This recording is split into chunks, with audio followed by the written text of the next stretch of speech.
Nadreen अस्सलाम वालेकुम और ईद मुबारक। इनसाइड न्यूज़ के नए प्रोग्राम के साथ मैं हूं इब्राहिम राजा और आज हम आपको मियां नवाज शरीफ के जद्दा में रंगे हाथों पकड़े जाने, एक शाही तैयारे से जुड़े एक इंतहाई अहम वाक़े, एक ऐसा वाक़या जिसका मैं बतौर सहाफ़ी ऐनी शाहिद हूँ। यानी जिस वक्त ये वाक़या हुआ मैं बतौर सहाफ़ी वहाँ पर मौजूद था। इस वाक़े का ताल्लुक़ बराह रास्त नवाज शरीफ, सऊदी वली अहद मोहम्मद बिन सलमान और इमरान खान साहब से है। इस वाक़े की पूरी अंदरूनी कहानी और 30 मिनट तक क्या कुछ होता रहा, ये कहानी आपके सामने पहली मर्तबा रखते हैं। आर्मी चीफ जनाब आसिम मुनीर की एक हंगामी और अहम तरीन मुलाकात, उसके बाद आर्मी चीफ का एक हंगामी दौरा ईद के मौके पर, GHQ का एक हसास नोयत का फैसला, ईद की शाम पर अचानक चीफ जस्टिस पर एक नया और खौफनाक नोयत का हमला, इसी हमला आवर का नाम और चेहरा, नाम नेहाद जाली जद्दा प्लान के मुतल्लिक शरीफ ख़ानदान की फैलाई हुई झूठी खबरों, सऊदी वली अहद मोहम्मद बिन सलमान और इमरान खान साहब से जुड़े एक दिलचस्प और अहम तरीन वाक़े, सुप्रीम कोर्ट के एक इंतहाई गैर मामूली नोयत के हुक्मनामे, शहबाज शरीफ की नहली, फ़ौज के कमांडर इन चीफ के शहबाज शरीफ के ख़िलाफ़ पहले बड़े एक्शन और इमरान खान साहब के ईद सरप्राइज़ के मुतल्लिक 3 बड़ी खबरों और 2 हैरानकुन वाक़यात की अंदरूनी कहानी सुनाएंगे। सबसे पहले आपको नवाज शरीफ के जद्दा में रंगे हाथों पकड़े जाने के मुतल्लिक सबसे बड़ी और अहम नोयत की खबर से आगाह करते हैं। ये खबर सऊदी वली अहद मोहम्मद बिन सलमान के शाही तैयारे से जुड़ी है। इसी वाक़े का ताल्लुक़ इमरान खान साहब से भी है। मैं इस वाक़े का ऐनी शाहिद हूँ। यानी जिस वक्त ये वाक़या हुआ मैं ख़ुद 3-4 सहाफ़ियों के साथ वहाँ पर मौजूद था। मैंने ये वाक़या अपनी आंखों से देखा है। इस वाक़े के जो 2 अहम तरीन नुकात हैं और बतौर सहाफ़ी मैंने और 3-4 पाकिस्तानी सहाफ़ियों ने क्या कुछ देखा, ये आपको मुख्तसरन बताते हैं और इससे आपको पता चलेगा कि जद्दा प्लान के मुतल्लिक शरीफ ख़ानदान ने जो एक बहुत बड़ा झूठ गढ़ा और जो एक बहुत बड़ी जालसाजी की, ये किस तरीके से पकड़ी गई और फिर शरीफ ख़ानदान इसी जालसाजी के बायस कैसे गिरफ्त में आ गया। पहले आपको इस शाही तैयारे के मुतल्लिक एक दिलचस्प वाक़े से आगाह करते हैं। तो मामला ये है कि सऊदी वली अहद मोहम्मद बिन सलमान, जो कि पाकिस्तान के इंतहाई करीबी दोस्त साबित हुए हैं, उन्होंने सफारती सतह पर एक इंतहाई गैर मामूली इक़दाम किया। यानी ये एक ऐसा इक़दाम है जिसकी पाकिस्तान और सऊदी अरेबिया के दरमियान जो सफारती ताल्लुकात की एक तारीख़ है, इस पूरी सफारती ताल्लुकात की तारीख़ में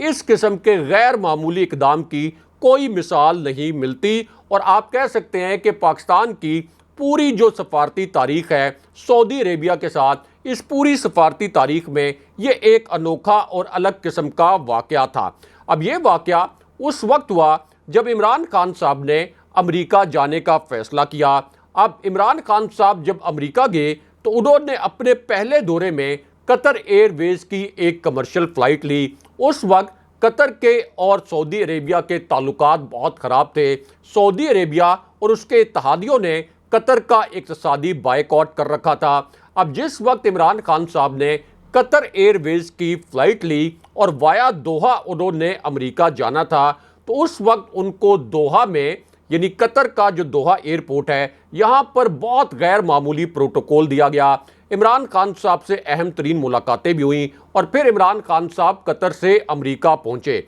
अब उसके बाद इमरान खान साहब ने जब दूसरा दौरा करना था अमेरिका का, जब उन्होंने अक़वाम मुत्तहिदा की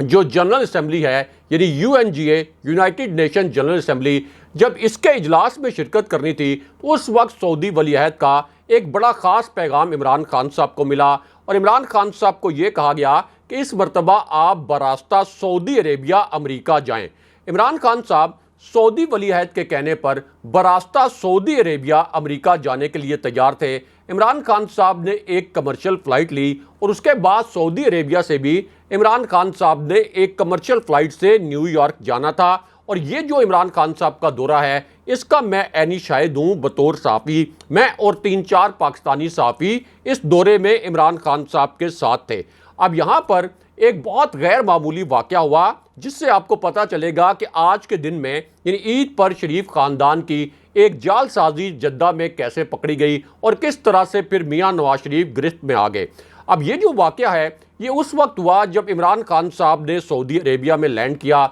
उसके बाद सऊदी वली अहद मोहम्मद बिन सलमान ने इमरान खान साहब को इंतहाई गैर मामूली प्रोटोकॉल दिया, उनको बहुत ज़्यादा एहतराम दिया। सऊदी वली अहद के साथ इमरान खान साहब की एक बहुत ज़बरदस्त किस्म की मुलाकात हुई और उसके बाद दोनों के ताल्लुकात इतने ज़्यादा आप कह सकते हैं कि करीबी ताल्लुकात बन गए कि सऊदी वली अहद ने इमरान खान साहब से इसरार किया कि अब आपने सऊदी अरेबिया से न्यूयॉर्क तक जो ट्रैवल करना है आप मेरे ज़ाती शाही तैयारे में जाएंगे।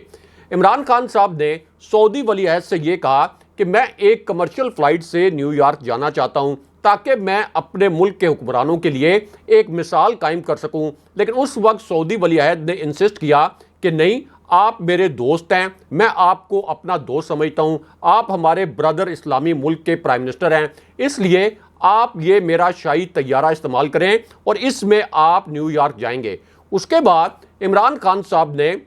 यही शाही तैयारा इस्तेमाल किया और इसके अंदर इमरान खान साहब का जो पूरा डेलीगेशन है जिसमें नईमुल हक मरहूम भी शामिल थे, ये पूरा डेलीगेशन जो है इसने सऊदी वली अहद मोहम्मद बिन सलमान के तैयारे में न्यूयॉर्क तक ट्रैवल किया और फिर न्यूयॉर्क में इमरान खान साहब ने यूनाइटेड नेशन जनरल असेंबली का जो इजलास था वहाँ पर मसला कश्मीर पर तारीखी खिताब किया। इसका मैं ऐनी शाहिद हूँ, मैं उस वक्त भी वहाँ पर मौजूद था और ये जो तैयारे वाला मामला है जिस तरह से इमरान खान साहब को शाही तैयारा दिया गया इसका भी बतौर सहाफ़ी मैं ऐनी शाहिद हूँ। और UNGA में जो इमरान खान साहब ने इस्लामोफोबिया और मसला कश्मीर पर तकरीर की, इसकी वहाँ जो मौजूद इस्लामी डेलीगेशन से दीगर ममालिक के उन्होंने भी इसको बड़ा अप्रिशिएट किया और इस पर बड़ी तालियाँ वगैरह भी बजाईं। अब उसके बाद आज के दिन में जद्दा में नवाज शरीफ किस तरीके से गिरफ्त में आया है और उनकी एक बड़ी जालसाजी कैसे पकड़ी गई, इसकी अंदरूनी कहानी आपके सामने रखते हैं। तो मामला ये है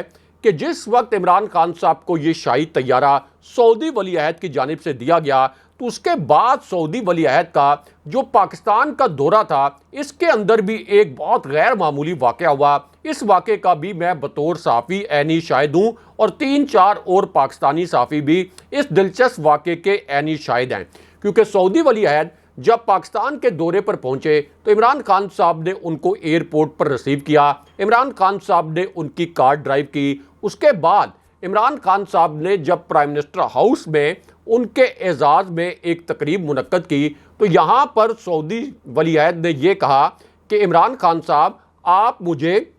सऊदी अरेबिया में पाकिस्तान का सफ़ीर समझें, आपके मुल्क के और आपके अवाम के जो भी काम होंगे सऊदी अरेबिया में ये मेरे ज़िम्मे हैं। और उस वक्त इमरान खान साहब ने सऊदी वली अहद से ये रिक्वेस्ट की कि सऊदी अरेबिया में मामूली जराइम में मुलव्विस जो पाकिस्तानी हैं इनको आप रिहा कर दें। और बाद में सऊदी वली अहद ने इमरान खान साहब की इस रिक्वेस्ट को ऑनर भी किया और इमरान खान साहब की रिक्वेस्ट पर ये पाकिस्तानी सऊदी अरेबिया से रिहा भी हुए। उसके बाद इमरान खान साहब की रिक्वेस्ट पर सऊदी वली अहद ने पाकिस्तान के साथ अपनी वालिहाना मोहब्बत का इजहार करते हुए $3 अरब के जो डिपॉजिट्स थे जो पहली मरतबा स्टेट बैंक में जमा कराए गए थे ये भी इमरान खान साहब के दौर में जमा कराए गए थे। उसके बाद गवादर ऑयल रिफाइनरी में जो कि एक बहुत मैसिव इन्वेस्टमेंट का एक मंसूबा था ये भी इमरान खान साहब के दौर में साइन किया गया था। और इसी तरह UAE के मोहम्मद बिन जायद यानी 2 करैक्टर्स हैं जो कि इस वक्त मिडल ईस्ट में सबसे ज़्यादा इन्फ्लुएंस रखते हैं, एक MBS मोहम्मद बिन सलमान, एक MBZ मोहम्मद बिन जायद। तो ये जो दोनों मिडल ईस्ट में क्लाउट रखते हैं और इंटरनेशनल लेवल के लीडर्स हैं, इन दोनों के साथ इमरान खान साहब के इंतहाई करीबी ताल्लुकात थे। यहाँ तक कि इमरान खान साहब जब UAE गए तो मोहम्मद बिन जायद ने भी इमरान खान साहब को गैर मामूली प्रोटोकॉल दिया। अब इस पूरी सिचुएशन में आज के दिन में जद्दा में नवाज शरीफ के रंगे हाथों पकड़े जाने और उनके गिरफ्त में आने के मुतल्लिक एक बड़ी खबर आई है। इस खबर के मुतल्लिक आपको मुख्तसरन आगाह करते हैं। अब एक बयानिया ये बनाया गया नून लीग की जानिब से कि सऊदी वली अहद मोहम्मद बिन सलमान से जो नवाज शरीफ की मुबैना मुलाकात हुई, यानी ये जो 18-19 मिनट की मुबैना मुलाकात है, जिसके मुतल्लिक ये भी कहा गया कि इसमें मरियम नवाज़ भी मौजूद थी, तो यहाँ पर मरियम नवाज़ का जो सोशल मीडिया सेल है, इसने एक बड़ी बारीक और घिनौनी किस्म की वारदात की, क्योंकि सऊदी अरेबिया के एक मिनिस्टर ने बराह रास्त कैमरों के सामने आकर नवाज शरीफ के खिलाफ प्रेस कॉन्फ्रेंस की थी और यह कहा था कि नवाज शरीफ एक झूठे शख्स हैं। जिस वक्त नवाज शरीफ एक मुआहिदा करके 10 साल का साबिक सदर परवेज मुशर्रफ के दौर में पाकिस्तान से अपने पूरे ख़ानदान के समेत फरार हो गए थे, तो सऊदी मिनिस्टर ने इस्लामाबाद में आके प्रेस कॉन्फ्रेंस की थी कि शरीफ ख़ानदान झूठा है, और वो जो एक मुआहिदा था उसकी कॉपी भी सऊदी मिनिस्टर ने लहराई थी कि किस तरीके से शरीफ ख़ानदान झूठ बोल रहा है और ये कह रहा है कि हमने कोई मुआहिदा नहीं किया। यानी शरीफ ख़ानदान सऊदी शाही जो एक फैमिली है उनके लिए एक नाकाबिले एतमाद फैमिली साबित हुई थी शरीफ ख़ानदान की। अब इस पूरी सिचुएशन में ये जो एक मुबैना मुलाकात के मुतल्लिक नून लीग ने क्लेम किया कि सऊदी वली अहद मोहम्मद बिन सलमान के साथ नवाज शरीफ और मरियम नवाज़ की मुलाकात हुई। अब इस मुलाकात के बाद अगेन मैं कह रहा हूँ जो क्लेम है नून लीग का, इसके हवाले से नून लीग का जो सोशल मीडिया सेल है, नून लीग के सोशल मीडिया सेल के हेड ये एक्टिव हुए और इन्होंने ये एक झूठ फैलाना शुरू कर दिया कि सऊदी वली अहद ने इमरान खान साहब के खिलाफ कोई शिकायत के अंबार लगा दिए। यानी ये इतना बड़ा झूठ है, इसके ज़रिए सऊदी अरेबिया और पाकिस्तान के ताल्लुकात ख़राब करने की इस वक्त नून लीग कोशिश कर रही है, क्योंकि सऊदी अरेबिया की अपनी एक असेसमेंट है, सऊदी अरेबिया के अपने थिंक टैंक्स हैं। सऊदी अरेबिया को ये पता है कि पाकिस्तान के अंदर सबसे मकबूल लीडर इमरान खान साहब हैं। सऊदी अरेबिया कभी भी ये नहीं चाहेगा कि पाकिस्तान के अवाम में कभी भी सऊदी अरेबिया के खिलाफ कोई मनफी जज्बात पैदा हों। हमेशा सऊदी अरेबिया के लिए मस्बत जज्बात रहे हैं पाकिस्तानियों के, और अब भी बड़े मस्बत जज्बात हैं, लेकिन जानबूझकर एक प्लानिंग के तहत पाकिस्तान और सऊदी अरेबिया के ताल्लुकात ख़राब किए जा रहे हैं इमरान खान साहब पर हमले की आड़ में। तो ये झूठ फैलाया गया कि नवाज शरीफ के सामने सऊदी वली अहद ने इमरान खान साहब के खिलाफ कोई बात की, हालांकि ये बात सरासर झूठ है। आला तरीन जो ज़राए हैं, सफारती ज़राए, उनसे हमारी बात हुई है। ऐसे ज़राए जिनके मुतल्लिक आप कह सकते हैं कि सऊदी हुक्काम के करीबी ज़राए, उनसे भी हमारी बात हुई है। सवाल ही नहीं पैदा होता कि सऊदी वली अहद जो कि एक इंटरनेशनल लेवल के अब लीडर बन चुके हैं, वो इस किस्म की किसी मुलाकात में इमरान खान साहब के मुतल्लिक ऐसी बात करें। तो ये जो एक नाम नेहाद बयानिया बनाया गया या एक नाम नेहाद जद्दा प्लान बनाया गया कि सऊदी वली अहद ने मियाँ नवाज शरीफ की हमायत का ऐलान कर दिया, ये तमाम बयान, ये जो पूरी जालसाजी है, ये मुकम्मल तौर पर एक झूठ है। और बहुत जिम्मेदारी के साथ एक सहाफ़ी के तौर पर हम आपको बता रहे हैं कि इमरान खान साहब के साथ भी जब भी हमारा इंटरेक्शन हुआ तो खान साहब ने भी सऊदी वली अहद के लिए और सऊदी अरेबिया के लिए बेइंतहा एहतराम का इजहार किया, और दूसरी जानिब से भी यानी सऊदी वली अहद की जानिब से भी इमरान खान साहब के मुतल्लिक हमेशा अच्छे अल्फाज इस्तेमाल किए गए। लेकिन अब आपको army chief general Asim Munir के मुतल्लिक अलग से एक बड़ी और अहम खबर से आगाह करते हैं, और ईद के दिन चीफ जस्टिस साहब पर जो खौफनाक वार किया गया है, इसकी एक दिलचस्प कहानी भी आपके सामने रखते हैं, क्योंकि अब एक कातिल की वीडियो सामने आई है। ये जो हमलावर है जिसने ईद के दिन चीफ जस्टिस साहब पर हमला किया है, इसके मुतल्लिक आपको मुख्तसरन बताते हैं। तो मामला ये है कि ये जो ईद के दिन हमला किया गया चीफ जस्टिस साहब पर, यह हमला उस वक्त किया गया जब फजलुर रहमान और बिलावल जरदारी एक जादू टोना करते हुए रंगे हाथों पकड़े गए। फिर इनकी एक बड़ी दिलचस्प किस्म की वीडियो सामने आई, क्योंकि इमरान खान साहब ने इनको ऐसी सियासी मार मारी है कि अब ये जादू टोनों पर मजबूर हो गए हैं, क्योंकि एक बहुत बड़ा चिल्ला काटा है बिलावल जरदारी ने पहली मरतबा, और शायद बिलावल जरदारी ने इस किस्म का काम अपनी जो एक छोटी सी सियासी उनकी आप कह लें कि ज़िंदगी है, जब से उन्होंने सियासत में कदम रखा तो उस वक्त से लेकर अब तक उन्होंने इस किस्म का चिल्ला नहीं काटा। अब ये जो बिलावल जरदारी ने चिल्ला काटा, इसके तहत पहले तो उन्होंने सैकड़ों किलोमीटर का सफ़र किया, वो सीधे DI खान पहुँचे, वहाँ पर उन्होंने फजलुर रहमान से मुलाकात की, एक नाम नेहाद ड्रामा रचाया कि फजलुर रहमान को मैं इमरान खान साहब की पार्टी से मुज़ाकरात पर आमादा करने के लिए उनकी मिन्नतें कर रहा हूँ। लेकिन उसके फ़ौरन बाद इन दोनों ने चीफ जस्टिस साहब के ऊपर एक हमला किया और ये अल्फाज बोले कि गन पॉइंट पर चीफ जस्टिस कोई मुज़ाकरात नहीं करवा सकते, और उसके बाद आज चीफ जस्टिस के खिलाफ एक कातिल के जरिए हमला करवा दिया गया, एक कातिल को लॉन्च करवाया गया। और ये एक ऐसी शख्सियत हैं जिनके जरिए आज चीफ जस्टिस साहब पर हमला करवाया गया, जिन पर 12 कत्लों का इल्ज़ाम है, जो कि सानिया मॉडल टाउन की FIR में नामजद थे और मरकजी मुलजिम के तौर पर नामजद थे। और इन्हें फौज के ज़ैली इदारे ANF ने गिरफ्तार किया था। और ANF आज भी कहता है कि इनकी मंशियात स्मगलिंग के सबूत हमारे पास मौजूद हैं, यानी वज़ीर दाखिला राना सनाउल्लाह। अब राना सनाउल्लाह ईद के दिन कैमरों के सामने आए और इन्होंने ये अल्फाज बोले कि 14 मई को किसी सूरत इलेक्शन नज़र नहीं आ रहे, अदलिया, फौज और इलेक्शन कमीशन इलेक्शन के लिए तैयार नहीं है। 3 रुकनी बेंच का फैसला इतना मुतनाज़ा हो चुका है कि अब अंदर से आवाज़ें उठ रही हैं और सुप्रीम कोर्ट प्रैक्टिस बिल का जो नफाज है ये हमारी नज़र में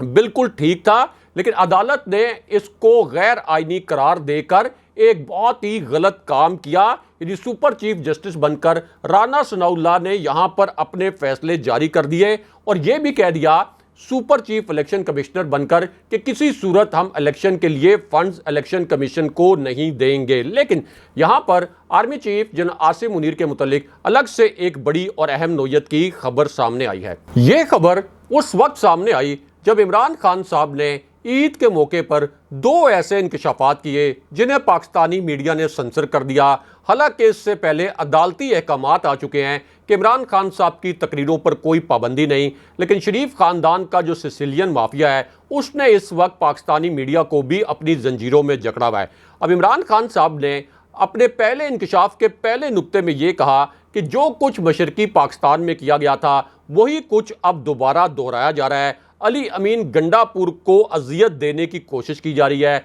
अली अमीन गंडापुर के साथ ये सब कुछ सिर्फ इसलिए किया जा रहा है कि वो हमारी पार्टी के नजरियाती कारकुन हैं, हमारे कारकुनों को बहुत पसंद हैं और जिस तरह का तशद्दुद कुछ नामालूम अफराद उनके ऊपर कर रहे हैं, उन्हें यह नहीं पता कि वो सिर्फ अपनी तजलील करवा रहे हैं और रियासत और कौम के दरमियान खलीज बढ़ रही है। उसके बाद खान साहब ने कहा कि यही सलूक मशरकी पाकिस्तान वालों के साथ किया गया था और यही जो एक तशद्दुद किया गया है अली अमीन गंडापुर पर, इससे तो हमारी नज़रों में अली अमीन गंडापुर की इज्जत और मोहब्बत कई गुना बढ़ गई है। उसके बाद इमरान खान साहब ने एक और बड़ा इंकशाफ किया। खान साहब ने कहा कि एक छोटा सा माफिया है, यह माफिया कोशिश कर रहा है कि सब कुछ इसके कंट्रोल में चला जाए, लेकिन मैं हकीकी आज़ादी की जंग को इस तरह से बढ़ाऊंगा कि इस माफिया को आइन के सामने ढेर होना पड़ेगा। खान साहब ने कहा कि हमारी जमहूरियत खतरे में है, लेकिन इसके बावजूद कि मेरे ऊपर हर रोज़ एक नया केस बनाया जा रहा है, मैं अपनी कॉज से किसी सूरत पीछे नहीं हटूंगा। लेकिन यहाँ पर army chief general Asim Munir के मुतालिक अलग से एक बड़ी और अहम नोयत की खबर आई है। यह खबर उस वक्त आई जब चीफ जस्टिस साहब का एक ऐसा हुक्मनामा अचानक सामने आ गया जिसने शहबाज शरीफ को अमली तौर पर मफलूज कर दिया। शहबाज शरीफ के लिए ईद के दिन यह खबर तबाहकुन साबित हुई। इस हुक्मनामे के 3 नुकात आपको मुख्तसरन बताते हैं, क्योंकि बिलावल जरदारी और फजलुर रहमान ने जिस तरीके से सुप्रीम कोर्ट पर हमला किया, उसके बाद चीफ जस्टिस का ये जो हुक्मनामा है ये शरीफ खानदान के लिए और ये जो PDM की 13 जमातों का करप्ट टोला जिसे अदालतों ने करप्ट करार दिया था, इनके लिए तबाहकुन साबित हुआ। ये जो हुक्मनामे के 3 अहम तरीन नुकात हैं ये मुख्तसरन आपके सामने रखते हैं। अब इस हुक्मनामे के पहले नुक्ते में ये कहा गया कि अदालत 14 मई का जो इलेक्शन कराने का हुक्मनामा इससे पहले जारी किया गया था, इससे किसी सूरत पीछे नहीं हटेगी। 27 अप्रैल की डेडलाइन है। 27 अप्रैल तक इलेक्शन कमीशन को हर सूरत में 21 अरब रुपए के फंड ये हुकूमत जारी करेगी। सियासी मुज़ाकरात की जो बात की गई थी उसका मतलब ये नहीं है कि ये इलेक्शन 14 मई से आगे चला जाए, लेकिन उसके बाद जो इस हुक्मनामे का आखिरी हिस्सा है ये शहबाज शरीफ की वजारत उज़्मा को मफलूज कर गया। इसी वजह से शहबाज शरीफ ने ईद पर भी एक हंगामी नोयत की मशावरत की। अब इस हुक्मनामे के इस नुक्ते में यह कहा गया कि अगर कंसेंसस बन गया सियासी जमातों के दरमियान तो फिर जुलाई के बाद, यानी जो बड़ी ईद है ईद कुर्बान, इसके बाद जुलाई के किसी हफ्ते में कौमी असम्बली और सूबाई असम्बलियों के इलेक्शन की एक तारीख मुकर्रर की जा सकती है। लेकिन अगर सियासी जमातों के दरमियान एक दिन पर कौमी असम्बली और सूबाई असम्बलियों के इलेक्शन पर इत्तफाक़ राय ना हुआ तो फिर हर सूरत में 14 मई को इलेक्शन होंगे। 14 मई की पोलिंग की तारीख तब्दील नहीं होगी, लेकिन कागजात नामजदगी जमा करवाने वगैरह की जो तारीख है ये इलेक्शन कमीशन तब्दील कर सकता है। इसका मतलब यह है कि सुप्रीम कोर्ट ने अब वाज़ेह कर दिया कि इलेक्शन जो है वो 14 मई को ही होगा। दूसरी जानिब army chief general Asim Munir के मुतल्लिक ईद के दिन एक अहम खबर आई है। ईद के दिन army chief general Asim Munir पाक अफगान सरहद पर पहुंचे। वहां जो तैनात जवान हैं उनके साथ आर्मी चीफ मिले और आर्मी चीफ ने इस मौके पर यह कहा कि सरहदों की हिफाजत से ज़्यादा मुकद्दम कोई चीज़ नहीं है। अब इसी मौके पर एतजाज़ अहसन का भी एक अहम स्टेटमेंट सामने आया है और उन्होंने ये कहा कि अगर 27 अप्रैल को भी सुप्रीम कोर्ट से मजीद जालसाजी की गई तो शहबाज शरीफ की नाअहली 100% यकीनी है। अगले प्रोग्राम तक के लिए खुदा हाफिज़।